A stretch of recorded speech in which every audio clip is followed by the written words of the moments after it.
6 de abril de 1917, Washington, D.C., donde el presidente Woodrow Wilson se presentó ante una sesión conjunta del Congreso para declarar la guerra a Alemania en un discurso que cambiaría la historia del siglo XX y que arrastraría a Estados Unidos a un conflicto europeo que había devastado el continente durante 3 años, mientras los estadounidenses observaban desde la distancia, creyendo que podían permanecer al margen de una guerra que no parecía concernirles directamente. El servicio aéreo del Ejército de Estados Unidos poseía exactamente 55 aviones operacionales en el momento de la declaración de guerra, una fuerza tan pequeña que apenas merecía llamarse un servicio aéreo cuando se comparaba con las fuerzas que las potencias europeas habían construido durante años de combate, donde la aviación había evolucionado de curiosidad tecnológica a arma decisiva. Alemania, en contraste marcado,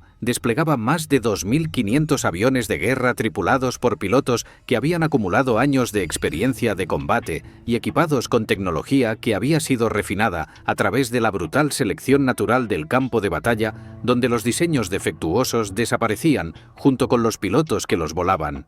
Pero la desventaja numérica era solo el comienzo de la crisis de aviación de Estados Unidos que emergería en las semanas siguientes, cuando los oficiales de adquisiciones comenzaron a investigar exactamente qué necesitaría el país para construir una fuerza aérea capaz de contribuir significativamente al esfuerzo de guerra aliado. Dentro de días de la declaración, los oficiales de adquisiciones en el Departamento de Guerra descubrieron un problema que amenazaba con dejar en tierra toda la campaña aérea de Estados Unidos antes de que pudiera siquiera comenzar, porque faltaba un componente sin el cual ningún motor de avión podía funcionar.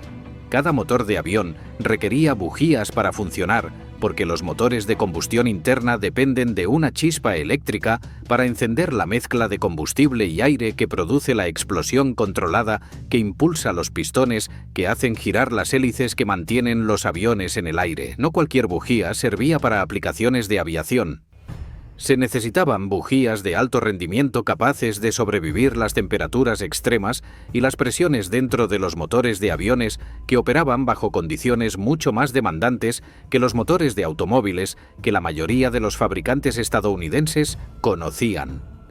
Estados Unidos no podía fabricar ni una sola bujía que cumpliera con las especificaciones que los motores de aviación requerían, porque la industria doméstica simplemente no existía en ninguna forma que pudiera satisfacer las demandas que la guerra estaba a punto de crear.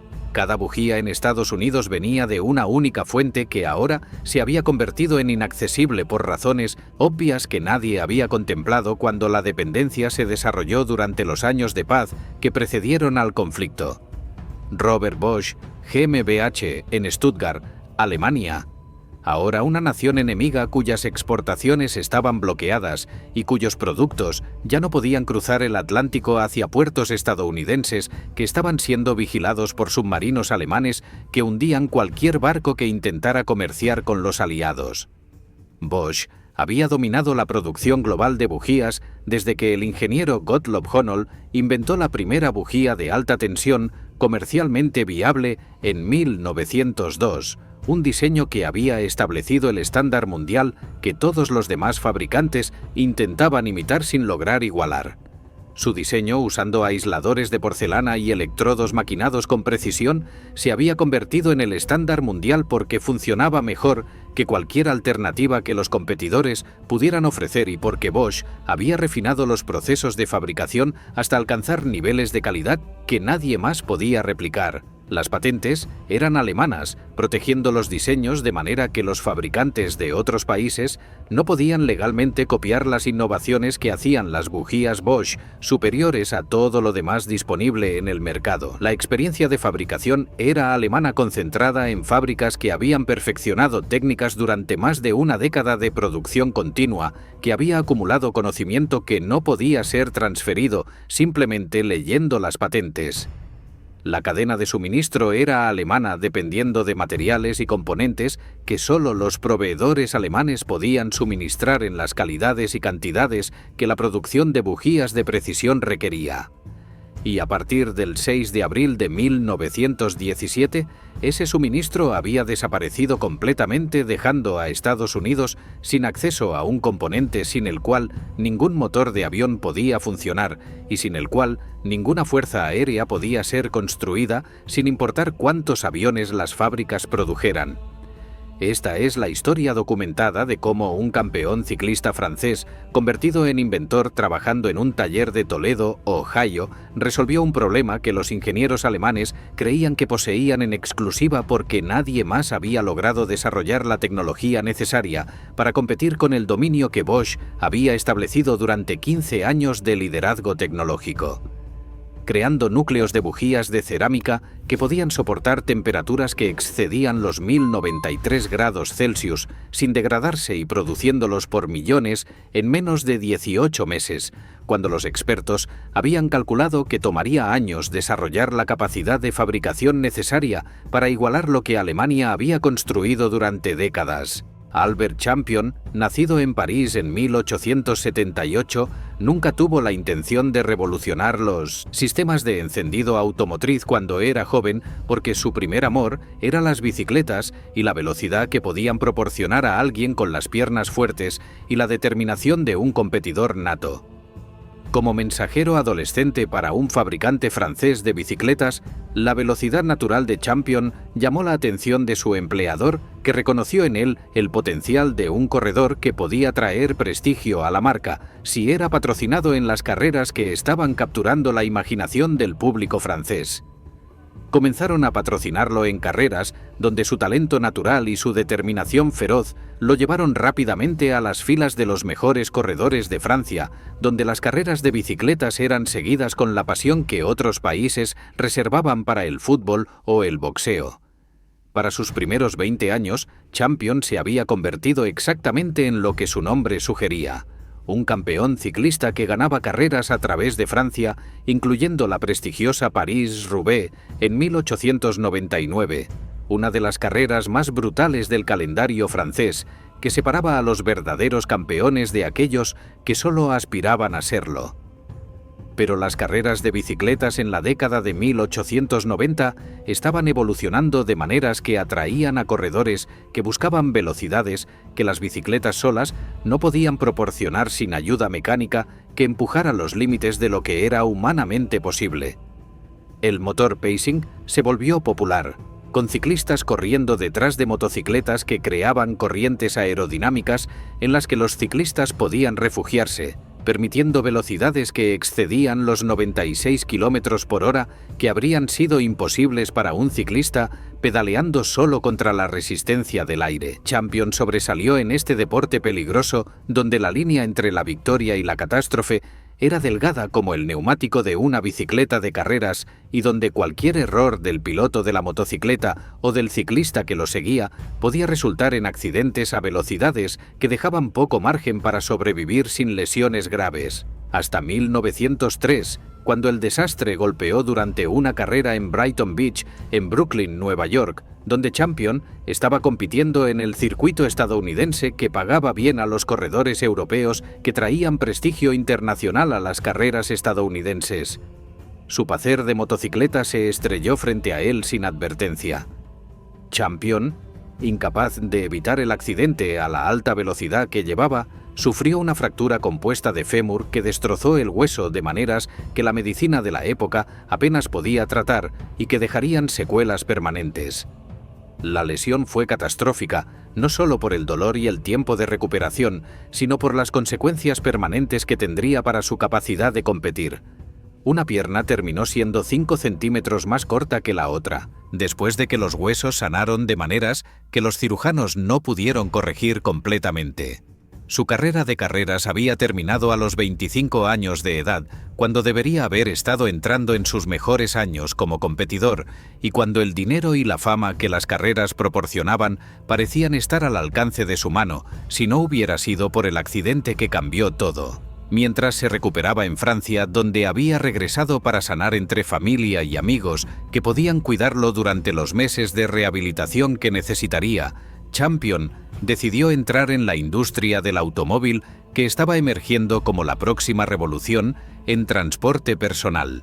Había notado durante sus años de carreras que las motocicletas que lo precedían usaban sistemas de encendido primitivos, con bujías que fallaban frecuentemente interrumpiendo carreras, que se sobrecalentaban constantemente causando problemas de rendimiento y que requerían reemplazo después de cada pocas carreras porque simplemente no podían sobrevivir el abuso del uso de alto rendimiento. Si ya no podía correr, quizás podía mejorar las máquinas que habían terminado su carrera transformando la tragedia personal en oportunidad empresarial que le permitiría mantener una conexión con el mundo de las carreras, aunque fuera desde el taller en lugar de desde la pista. En 1905, Champion regresó a Estados Unidos con respaldo financiero de dos empresarios que habían visto potencial en sus ideas y que estaban dispuestos a invertir en un negocio que el joven francés prometía construir. Los hermanos Frank D. y Robert A. Stranahan proporcionaron el capital que Champion necesitaba para comenzar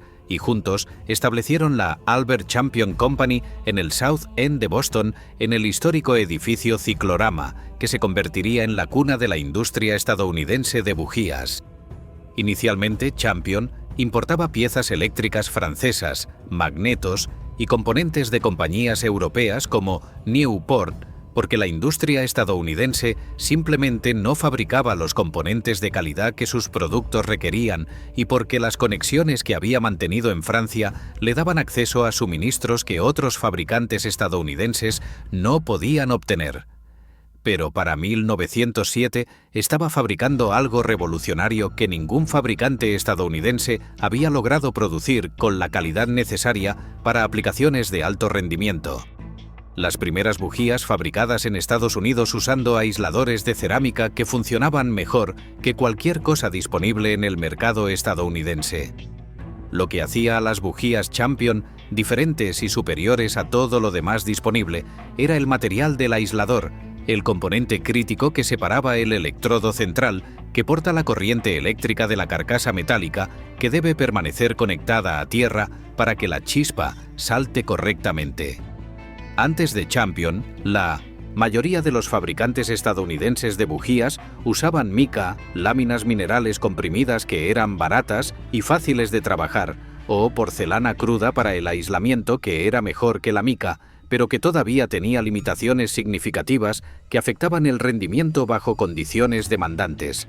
Ambos materiales tenían debilidades fatales que se manifestaban cuando las bujías eran sometidas a las condiciones que los motores de alto rendimiento creaban y que harían imposible su uso en aplicaciones de aviación donde la confiabilidad era literalmente una cuestión de vida o muerte. La mica absorbía humedad del aire causando cortocircuitos internos que producían fallos de encendido cuando la corriente encontraba un camino más fácil hacia tierra a través del aislador húmedo en lugar de saltar a través del espacio del electrodo donde debía encender la mezcla de combustible.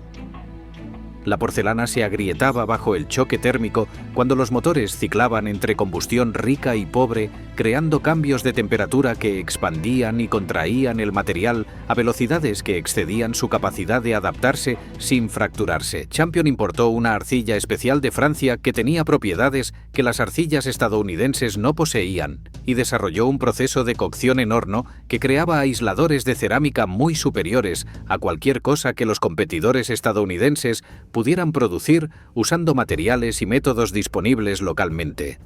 La cerámica que Champion creó tenía tres propiedades críticas que la hacían ideal para aplicaciones de bujías de alto rendimiento, donde otros materiales fallaban bajo las condiciones que los motores demandantes creaban. Primera, resistencia al calor que le permitía soportar temperaturas sostenidas de hasta 1200 grados Fahrenheit, equivalentes a 650 grados Celsius, sin degradación que afectara las propiedades eléctricas o mecánicas del aislador. Segunda, resistencia al choque térmico que le permitía sobrevivir ciclos rápidos de calentamiento y enfriamiento que destrozaban la porcelana convencional cuando la temperatura cambiaba más rápido de lo que el material podía expandirse o contraerse uniformemente. Tercera, aislamiento eléctrico que impedía que la corriente se filtrara del electrodo central a la carcasa metálica, incluso cuando el aislador estaba contaminado por depósitos de combustión que se acumulaban durante el funcionamiento normal del motor. El proceso de fabricación era complejo, requiriendo múltiples etapas que debían ejecutarse con precisión para producir aisladores que cumplieran con las especificaciones que el rendimiento de alto nivel demandaba. Primero moler la arcilla francesa hasta convertirla en polvo fino con tamaño de partícula uniforme que asegurara mezcla homogénea con los otros componentes que se añadirían en las etapas siguientes del proceso.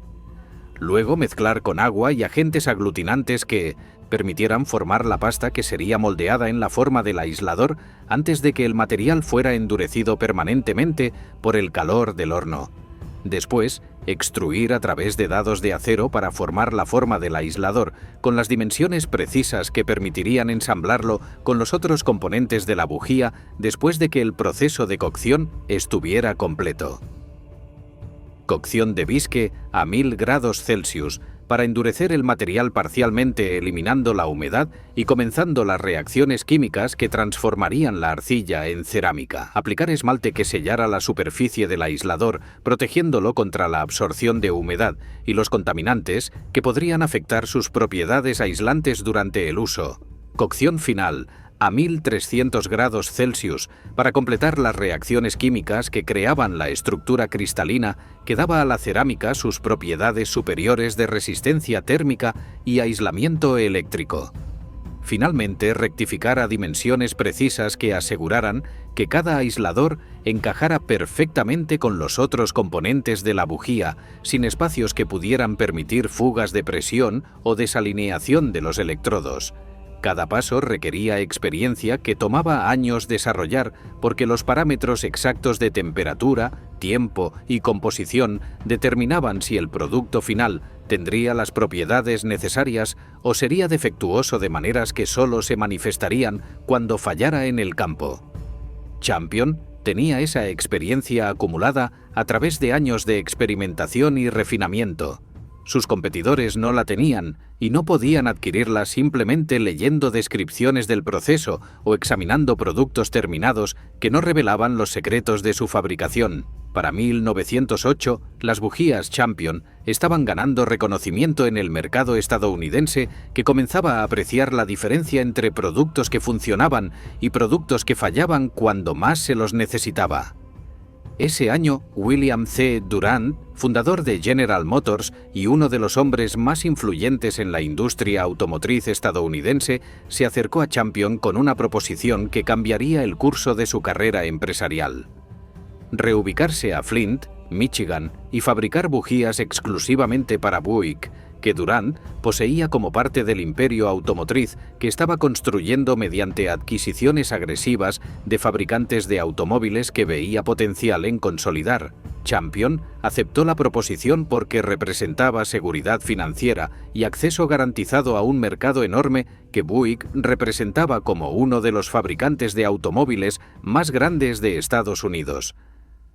La Albert Champion Company se mudó a Flint y comenzó a suministrar bujías a General Motors en cantidades que crecían con cada mes, mientras la producción de automóviles se expandía para satisfacer la demanda aparentemente insaciable del mercado estadounidense por vehículos personales.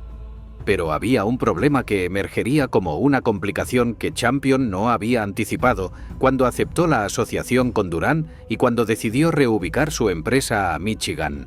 Champion no era dueño de la compañía que llevaba su nombre de la manera que había imaginado cuando la fundó, porque sus inversores, los hermanos Stranahan, la controlaban financieramente y tenían el poder de tomar decisiones que Champion no podía anular. Los conflictos de personalidad emergieron rápidamente cuando Champion y los Stranahan descubrieron que tenían visiones muy diferentes sobre cómo debería operar la empresa y hacia dónde debería dirigirse en el futuro. Champion quería perseguir nuevas innovaciones desarrollando mejores diseños y expandiendo hacia nuevos mercados que ofrecían oportunidades de crecimiento que el mercado automotriz solo no podía proporcionar. Los Stranahan querían producción predecible que generara ganancias estables sin los riesgos que la innovación siempre conlleva cuando introduces nuevos productos que pueden tener éxito espectacularmente o fracasar costosamente. Para 1909, la relación se había deteriorado más allá de cualquier posibilidad de reparación y Champion tomó la decisión de abandonar la compañía que llevaba su propio nombre en lugar de continuar trabajando bajo condiciones que encontraba inaceptables. Champion renunció a la compañía con su nombre sintiendo que no tenía otra opción si quería mantener su integridad profesional y su visión de lo que la compañía podría llegar a ser si se le permitiera innovar libremente. Incapaz de usar el nombre Champion debido a restricciones contractuales que los abogados de los Stranahan habían asegurado cuando la separación se negoció, Albert Champion fundó una nueva compañía en 1909. AC Spark Plug Company, donde AC representaba sus iniciales Albert Champion, una manera de mantener su identidad asociada con sus productos, aunque no pudiera usar el apellido que había dado a su primera empresa. El acuerdo legal fue amargo, dejando cicatrices que nunca sanarían completamente. Champion no podía usar su propio apellido en una industria donde había sido pionero y donde todos sabían que él era el verdadero innovador detrás de la tecnología que ambas compañías ahora explotaban. Sus antiguos socios mantuvieron el nombre Champion y continuaron fabricando bujías usando los procesos que él había desarrollado, beneficiándose de su reputación, mientras él era forzado a comenzar de nuevo bajo un nombre que pocos reconocían.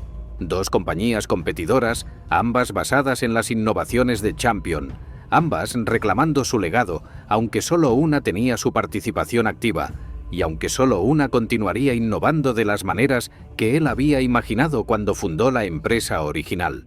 Pero AC Spark Plug rápidamente demostró ser superior, porque Champion continuó refinando su formulación de cerámica, desarrollando mejores diseños de electrodos y mejorando los procesos de fabricación que producían bujías más confiables y duraderas que cualquier cosa que sus competidores pudieran igualar.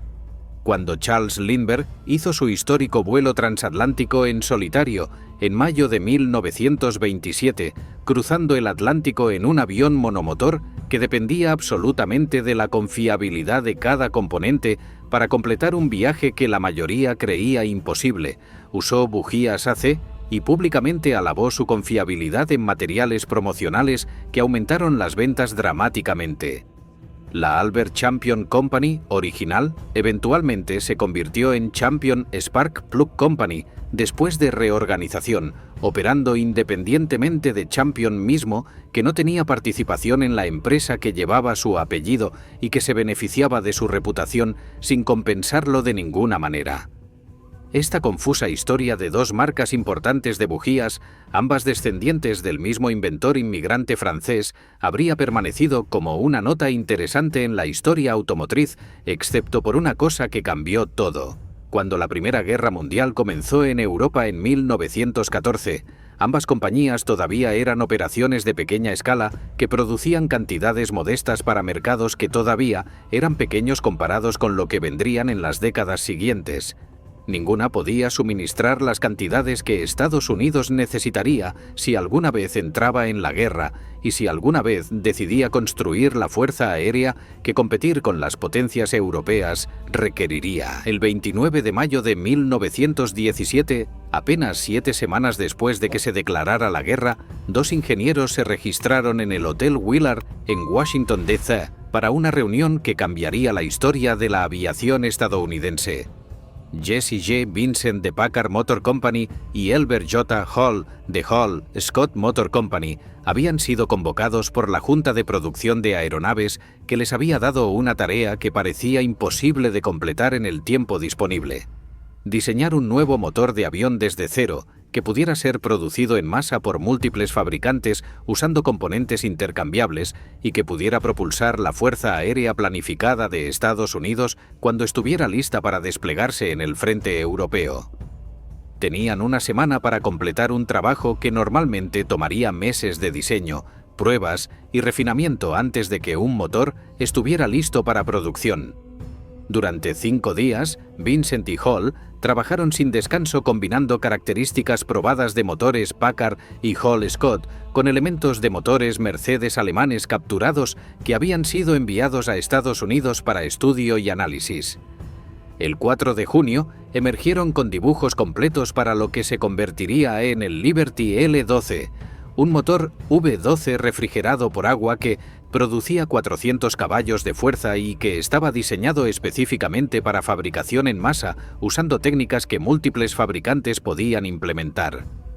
Para julio, Packard había construido un prototipo funcional que demostró que el diseño era viable. Para agosto, la versión de 12 cilindros había pasado todas las pruebas que los evaluadores militares habían especificado como requisitos mínimos para aceptación. En el otoño de 1917, el Departamento de Guerra ordenó 22.500 motores Liberty dividiendo los contratos entre Ford, Lincoln, Packard, Marmon, Buick y Cadillac, que trabajarían en paralelo produciendo componentes que serían intercambiables entre fabricantes. El motor Liberty era brillante en su diseño, potente produciendo más caballos de fuerza que la mayoría de los motores de aviación de la época, confiable funcionando durante horas sin fallos que dejaran a los pilotos varados sobre territorio enemigo. Adaptable a la producción en masa mediante diseño modular que permitía fabricación distribuida. Ford revolucionó la fabricación de cilindros aplicando las técnicas de línea de ensamblaje que había perfeccionado para automóviles, reduciendo los costos de $24 a $8.25 por cilindro, mientras aumentaba la producción de 151 por día a más de 2.000. Pero cada motor Liberty L12 requería 24 bujías para funcionar, porque cada uno de los 12 cilindros tenía 2 bujías para asegurar encendido confiable, incluso si una fallaba durante el vuelo. Los motores eran inútiles sin bujías que pudieran sobrevivir las condiciones que la aviación de combate creaba y que ningún fabricante estadounidense había enfrentado antes, porque ningún motor estadounidense había operado bajo tales demandas previamente. La demanda proyectada era asombrosa cuando los planificadores comenzaron a calcular cuántas bujías necesitarían para equipar los motores que estaban siendo ordenados y para proporcionar repuestos que las operaciones de mantenimiento requerirían. Si los 22.500 motores Liberty ordenados se construían según lo planeado, cada uno requiriendo 24 bujías, se necesitarían 540.000 bujías solo para el equipamiento inicial, sin contar los repuestos que las operaciones de campo consumirían. Los motores de aviación de alto rendimiento consumían bujías a velocidades que los motores de automóviles nunca se aproximaban, porque las condiciones de operación eran incomparablemente más demandantes. Las temperaturas de combustión más altas, requeridas para extraer máxima potencia de los motores de aviación, degradaban los electrodos más rápido que las temperaturas más bajas de los motores de automóviles. Los cambios de altitud creaban variaciones de presión que afectaban el rendimiento de las bujías, de maneras que los ingenieros todavía estaban aprendiendo a comprender mientras ganaban experiencia con la aviación militar. Las mezclas de combustible más pobres usadas a grandes altitudes creaban temperaturas de combustión aún más extremas que aceleraban el desgaste de componentes que ya estaban operando cerca de sus límites de diseño. Los cálculos del ejército indicaban que cada motor Liberty necesitaría un juego completo de repuesto cada 20 horas de vuelo para mantener el rendimiento óptimo que la seguridad de vuelo demandaba. Con los horarios de entrenamiento y las horas de combate proyectadas, Estados Unidos necesitaría más de 4 millones de bujías de calidad de aviación en 1918 solo para mantener operativa la Fuerza Aérea planificada.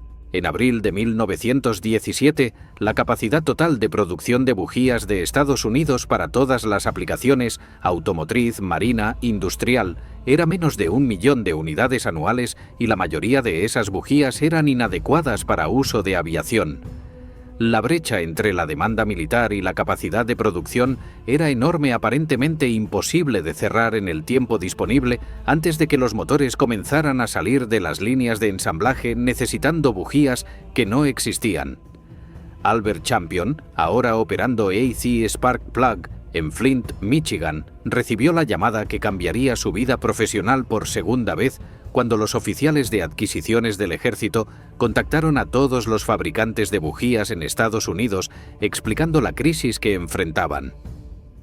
Champion entendió inmediatamente tanto la magnitud del problema como la oportunidad que representaba para demostrar que su tecnología de cerámica era superior a cualquier cosa que los competidores pudieran ofrecer. También entendió que resolver el problema requeriría más que simplemente escalar la producción existente, porque las bujías de aviación requerían especificaciones que excedían lo que sus productos actuales proporcionaban.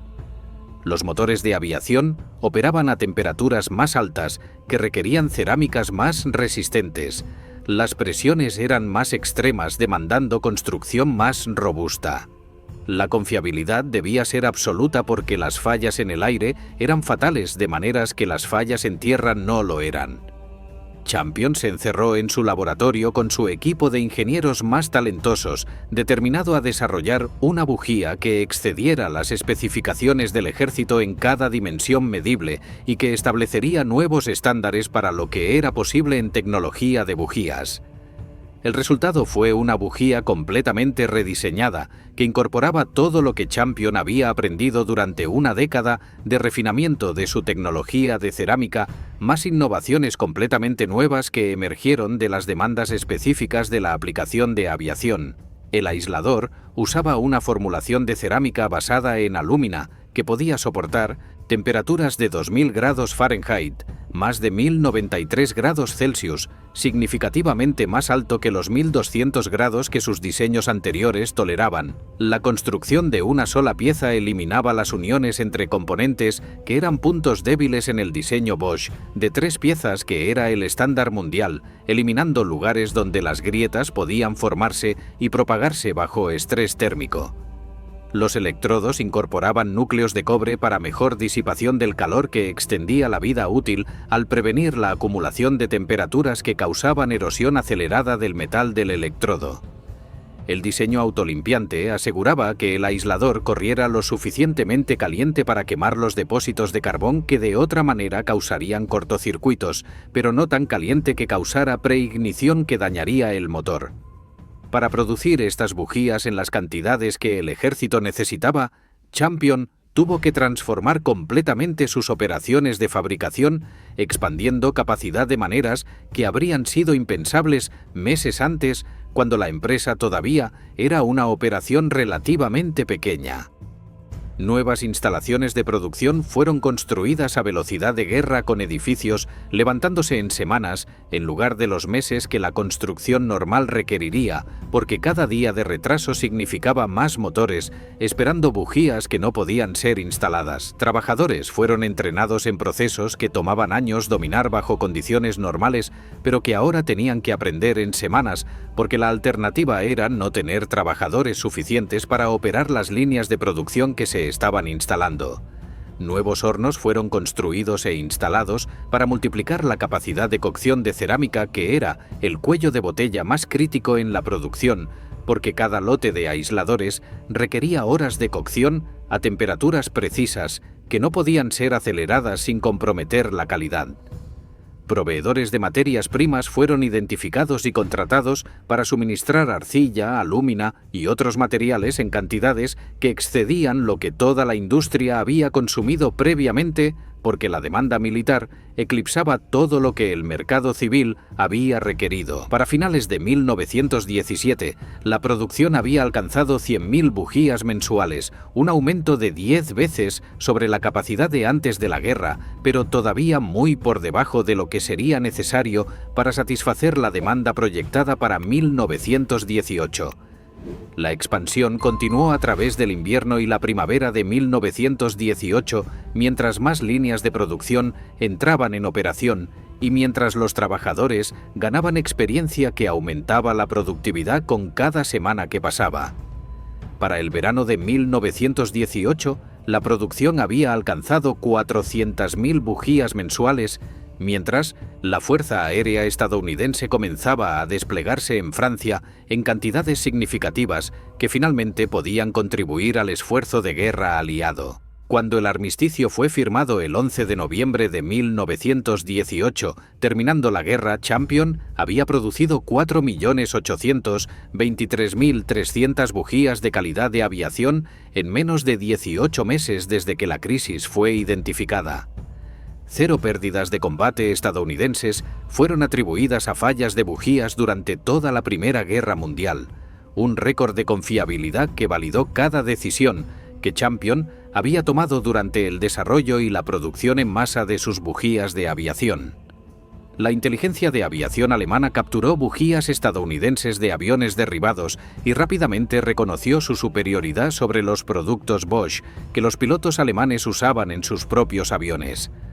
Un informe traducido del Flugzeugmeisterei, el Inspectorado de Aviación alemán, de octubre de 1918, documentó su análisis de los productos capturados. Los motores de aviones estadounidenses demuestran confiabilidad superior.